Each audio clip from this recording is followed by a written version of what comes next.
Number 5 on this list is the Untitled Grimoires. The Untitled Grimoires were written by a witch and really not the type of book that you want to be reading before bedtime. Or actually reading at all for that matter. Digital Trends says, the Untitled Grimoires is a set of 2 handwritten, spiral-bound spellbooks sold by an online retailer for nearly $14,000 back in 2013. The books were handwritten in the 1960s by Persephone Adrasta Irene, a high priestess of Wicca who supposedly led her own coven. All 250 pages are filled with incantations, spells, enchantments, and details on how to summon spirits and demons. However, there was a serious catch. The seller warned buyers that any non-believers who messed with the books would bring a deadly curse upon themselves, while Persephone herself explicitly tells readers on the first page that proceeding with the book would have serious consequences. She wrote, "To those not of the craft, the reading of this book is forbidden. Proceed no further, or justice will exact a swift and terrible retribution, and you will surely suffer at the hand of the craft." So literally anyone who can't perform dark magic already can't read this book and learn how to perform dark magic without dark magic coming and cursing them. Seems like a kind of a stupid way to get people to join your club, but I guess I'm not familiar with the ongoings of witches. Either way, there is no doubt that this book is deeply cursed. I can't imagine spending 14 grand on this thing unless you literally were already familiar with dark magic yourself, and I guess then you could make use of the book, but that's not me. People who have tried to read this thing have had some horrible tragedies befall them, so I highly do not recommend it. Number 4, St. Anne's Well. As always, if you like what we do here at Top 5 Scary, hit us up with a like. A little spot my family likes to call home.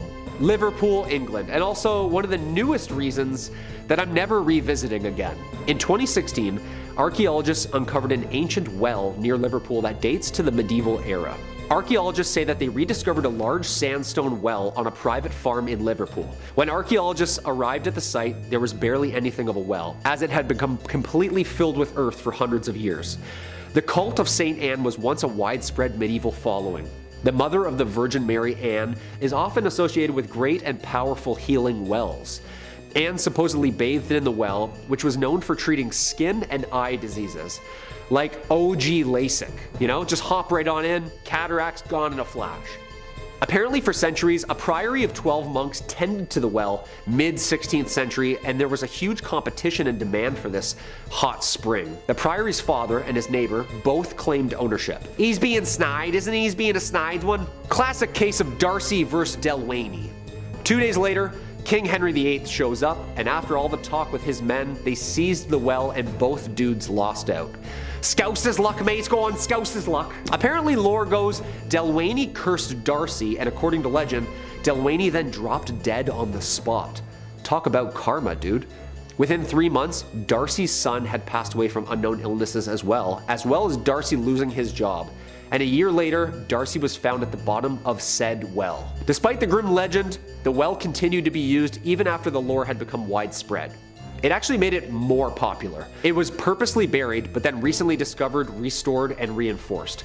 I only do the wishing wells. You know, those are the only wells that I do. They're the nice kind. Number 3, the Knights Templar. Everybody knows about the superstition about the number 13. Supposedly unlucky. Dude, I lived on the 14th floor for like 3 years. Lights always flickered, always. Just saying. We're also familiar with the Friday the 13th being unlucky, and not just a banger of a Halloween movie. But not a lot of people know where this 13 thing actually originates from. In the early 14th century, King Philip of France was at war with the English. There was this really rich group called the Knights Templar, and after funding King Philip's side of the war, he didn't really have any intention on paying them back. Yeah, you see, the Knights Templar had become a powerful organization in Europe. The most powerful. During the Crusades, King Philip needed supplies and revisions. Never intending to pay them back, of course, Philip doubled down, conspiring with Pope Clement V, who, on Friday, October 13th, 1307, led an ambush, seize, mass arrest of the Knights' leader Jacques de Molay and all of his men. They were all charged and imprisoned. He was tortured, imprisoned, and burned at the stake. However, before dying, Jacques de Molay cursed both enemies, claiming that both Clement and Philip would be dead within the year and that their names would be forgotten. Clement succumbed to a fatal disease. Philip died of a stroke, like right after each other. By 1328, all of Philip's sons and grandsons had perished from rapid illness, and the curse had sprung true. Yeah, I wouldn't cross the Navy SEALs of the medieval times. Probably not a good idea. Now I got flickering lights because you two backstabbed a cult army for doing something nice for you? Shame on you. Number 2, the PELLA tablet. In 1986, archaeologists unearthed a cursed tablet during excavations of the ancient Macedonian capital of Pella. Archaeologists uncovered 1,600 Greek cursed tablets since then. However, the PELLA tablet is still by far the oldest, and apparently the most cursed. Created somewhere between 400 and 350 BC, the PELLA tablet is a letter to the gods asking them for help to curse a woman who stole her man's heart. And not like a sappy mixtape or anything, this curse is inscribed on lead scroll. It's metal paper. The writer, one who calls herself Degina, calls upon divine powers from the gods to solve her problem. Her beloved, Dionysophon, is on the verge of marriage to another woman. Degina wants him to herself, of course, and then asks the gods for some help. The language on the stone is so old that it actually predates the modern and ancient Macedonian language. These cursed tablets, or spell scrolls, were called katatismoi, or deficciones, and it was widely believed that they would continue to work and curse as long as the text and tablet existed. Basically, as long as there's batteries in there, it's gonna keep on cursing. James L. O'Neill from the University of Sydney interprets the translation of the ancient text as, quote, "Forbid by writing the ceremony and the marriage of Dionysophon and Thetima, and all other women, and widows and virgins, but especially Thetima.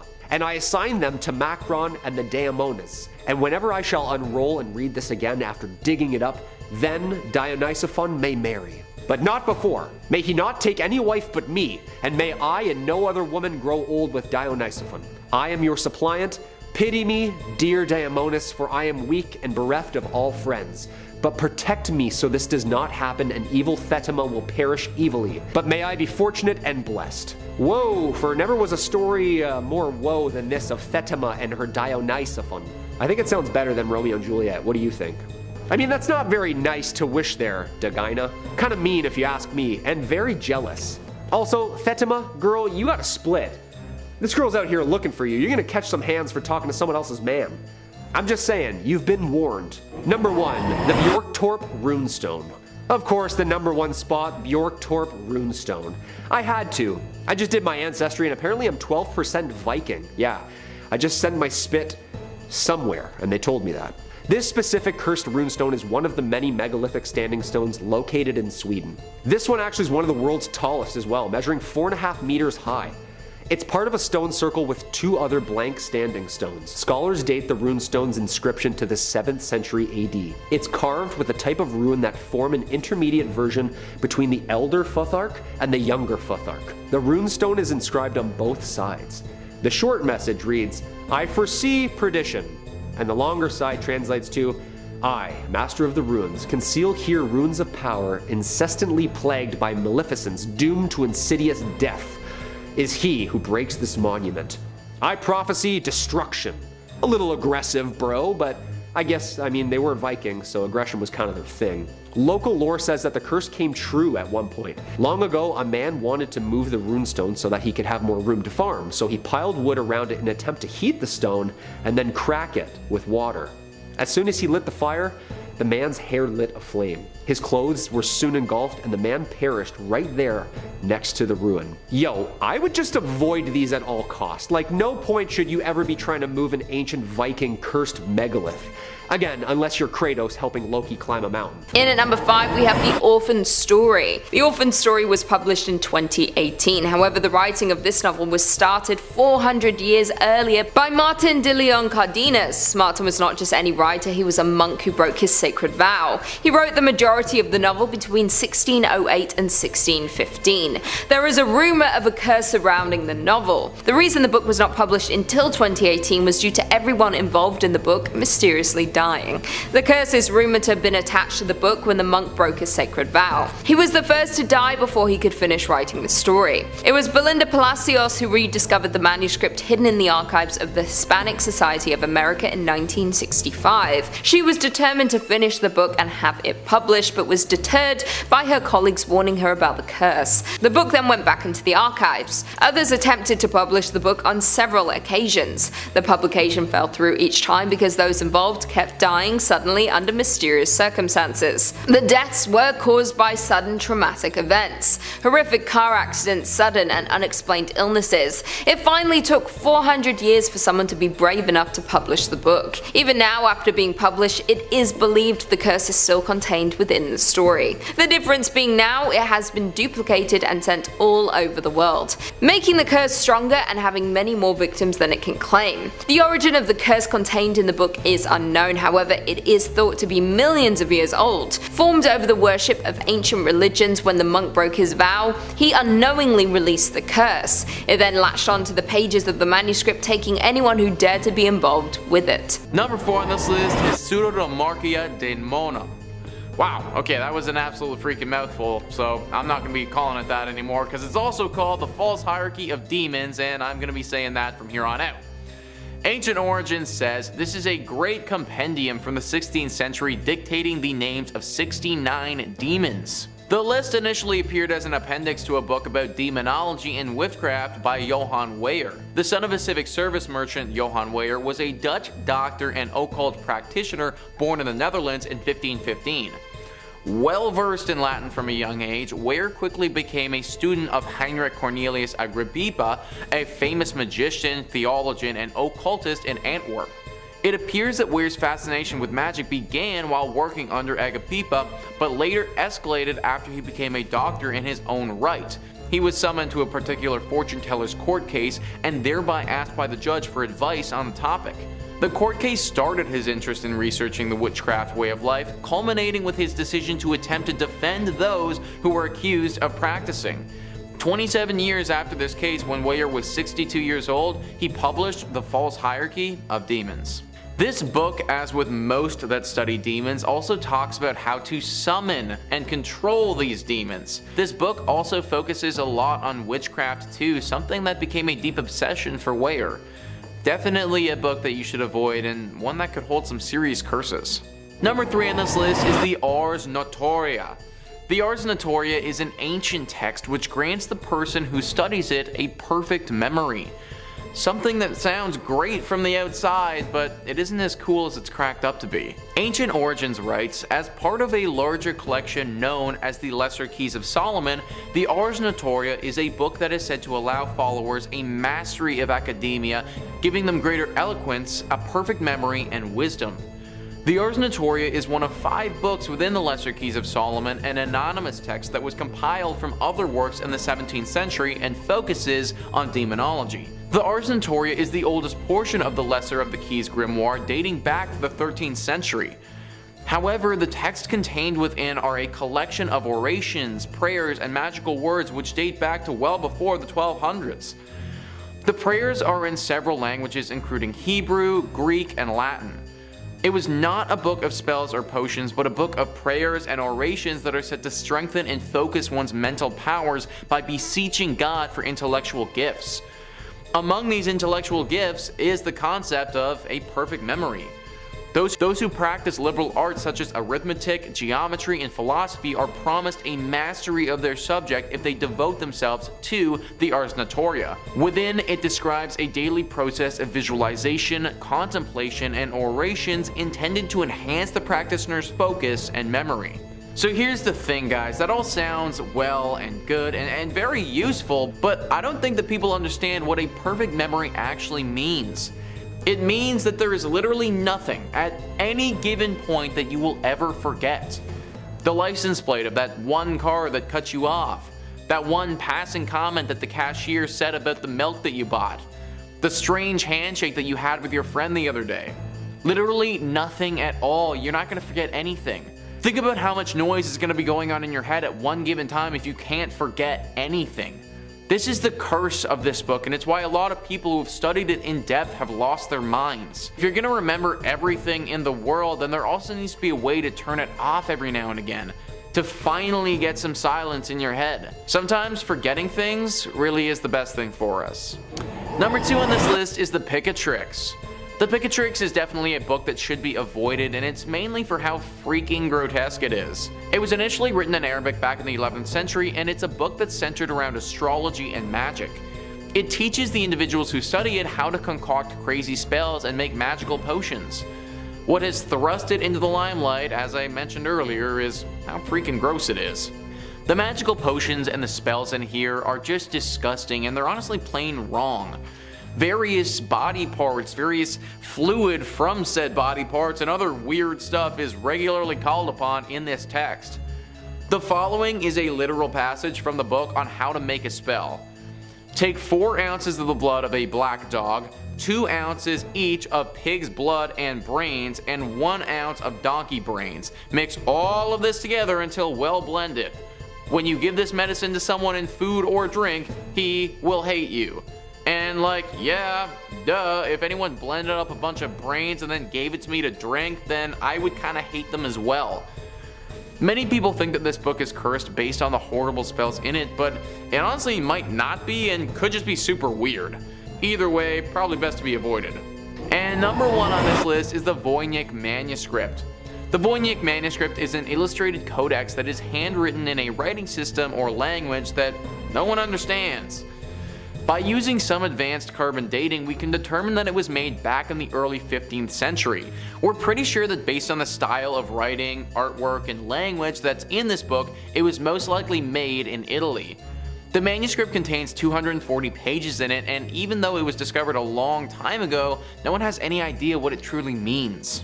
This could be a good thing though, because the current prevailing wisdom is that whoever discovered exactly what this book says and means, they're gonna be cursed. Some think that this book has an ancient alien curse that's attached to it, and that it was dumped in Italy hundreds of years ago by said extraterrestrials. Others believe that there were some deep devil worshippers who made this book after finally making contact with the devil. Either way, so far we have no idea what it says, and if things maintain how they've been, we probably won't ever know. Which for a book like the VOYNICH manuscript, might actually be for the best. Number 5. Mirror, Mirror. Starting off this list, we arrive at somewhat of a tame curse. I mean, not tame, because I've hit nothing but red lights for the past month since I broke mine.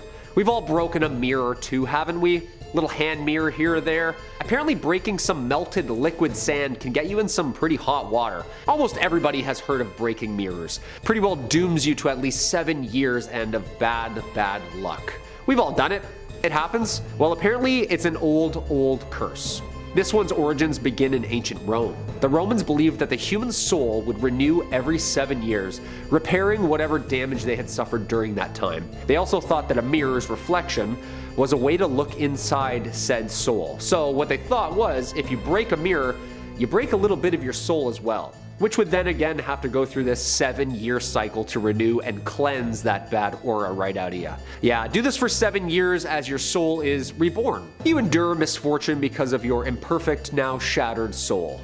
Sounds like a bad breakup. Mirrors were not cheap either back then, and they were pretty low quality and easily breakable. In order to avoid negligence to the owners, it was also known that breaking a mirror and the whole 7 years of bad luck thing was also a simple scare tactic. I'm not making any more mirrors. You know how much work that is? Like, if you break it, you buy it, pal, and 7 years of bad luck too. I don't know, it's hard. These take a long time to make. Next time, just watch your hands, please. In at number 4, we have Untitled Book of Spells. This untitled spellbook was first known by the public in 2013. 2 books were listed for sale online. The online seller was selling 2 mysterious handwritten and spiral-bound spellbooks. The books were sold for a crazy $13,865. Once sold, the seller sent a warning to the buyers saying, "To those not of the craft, the reading of this book is forbidden. Proceed no further, or justice will exact a swift and terrible retribution, and you will surely suffer at the hand of the craft." The warning means that if you do not study witchcraft and you attempt to study or perform anything within the book, you will be cursed and will suffer. These spells were believed to have been written by a high priestess of Wiccan named Persephone Adrasta Irene sometime in the early 1960s. It is believed that she ran her own coven, keeping to herself in an area that others avoided. It is believed that spellbooks should always be burned after the witch who wrote them dies. The spells should not be used by anyone if not under the witch's supervision. The two books are believed to be reworkings of the original work by someone in the coven. They did not want the work to be lost, so they reworked and created two copies of the spells. This is not something that should ever be done. They each contain vast collections of incantations, curses, spells, and enchantments. There are instructions on how to summon spirits, demons, and other worldly entities, as well as instructions on exorcism in case something goes wrong during another spell. It is not currently known where the book is or if the buyer is alive or dead. Hopefully they are worthy to study the pieces, otherwise they may have cursed themselves. In at number 3 we have the Lesser Key of Solomon. The Lesser Key of Solomon is another book of spells. It is known as a cursed book of demonology. The author is unknown, as is usually the case with cursed books. Some say it is compiled from various texts gathering information from the most powerful spell books. It was first found in the 17th century. Since then the book has been published and can even be found on Amazon. But think before you purchase. The book contains passages on how you could conjure the dead, demons, or lost spirits. Once summoned, it also tells how you can use these spirits for your own bidding. Ancient texts are often rumored to be cursed. The same can be said for this one, with tragedy and bad luck following the book. This book, unlike the other spellbooks, includes unique spells that others don't often mention. For example, it includes how to make yourself invisible or locate missing items. There are recipes for love potions and even liquors of persuasion. It seems there is nothing that you cannot achieve if you bought this book. This may be by design, promise those desperate for success or wanting something out of reach that they can have anything they want, all for a price of a book. You should get lots of sales. But this is definitely not a book that you should want to own. It is apparently so cursed that it will doom anyone who has it on their bookshelf. There have been claims of various hauntings surrounding the books. The pages of the book reportedly turn on their own if the book is left idle. Others noted the book flying across the room. There are also more concerning hauntings. People have heard demonic whisperings around their home after buying the book, while also seeing shadow creatures in the corner of their eyes. The good news is there is a way to break the curse if you have already welcomed it into your home. It has been claimed that the way to dispose of the book is to burn it to ashes. Once you dispose of the ashes, you should be free of the curse, unless of course you use one of the spells wrong and something has backfired. In at number 2 we have the VOYNICH manuscript. The VOYNICH manuscript is known to be one of the most mysterious books in the world. It is unknown who the author was or when it may have been written. It is 240 pages long. It is written cryptically in an indecipherable language. It is also full of strange, elaborate illustrations. The book is one of a kind. It has attracted many great minds over the years, all driven crazy after not being able to crack the code. The book is named after Wilfred Voynich. He founded a secondhand store in London. He was traveling in Rome during 1921 looking for books for his store. During his trip he discovered the manuscript. He gave the manuscript his name due to its mystery. He realized he had stumbled upon something very, very special. The only indication of the book's past was a letter found along with the book. The letter stated it was written in 1665. It spoke about how the manuscript had once belonged to the Holy Roman Emperor Rudolf II, who reigned from 1576 to 1612, meaning it is at least 450 years old from what we know of. As most of the contents are unknown due to being unreadable, it is unclear exactly what the purpose of the book was. It is, however, believed that the book carries a curse of the old ones. This book may contain secrets of the ancient ones. This would explain why no one understands the language. It is an ancient dialect that no one alive today could comprehend. Some believe that if you did happen to crack the code, the curse would then be released. Even so, many have continued to try. Hopefully no one ever does.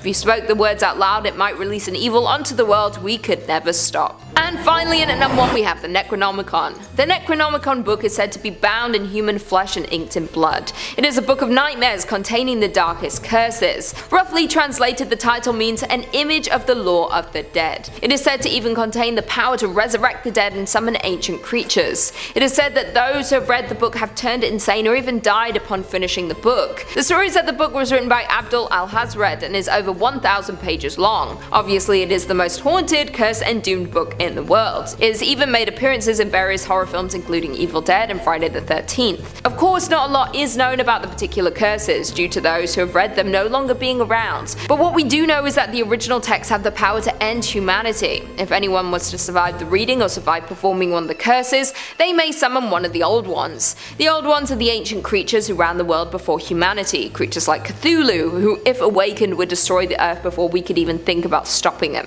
People who have been tempted to bring back their past loved ones have turned to the Necronomicon for answers, only to be driven mad the further into the book they read. The book does contain the power to bring back loved ones, but you would have to survive losing your own mind and soul along the way. Most copies of the book were destroyed for obvious reasons, but not all of the contents are lost forever. If you're brave enough to read any of the dark curses inside, there is a copy located in Massachusetts Miskatonic University. Just be careful what you read into, it could be the last thing you ever do.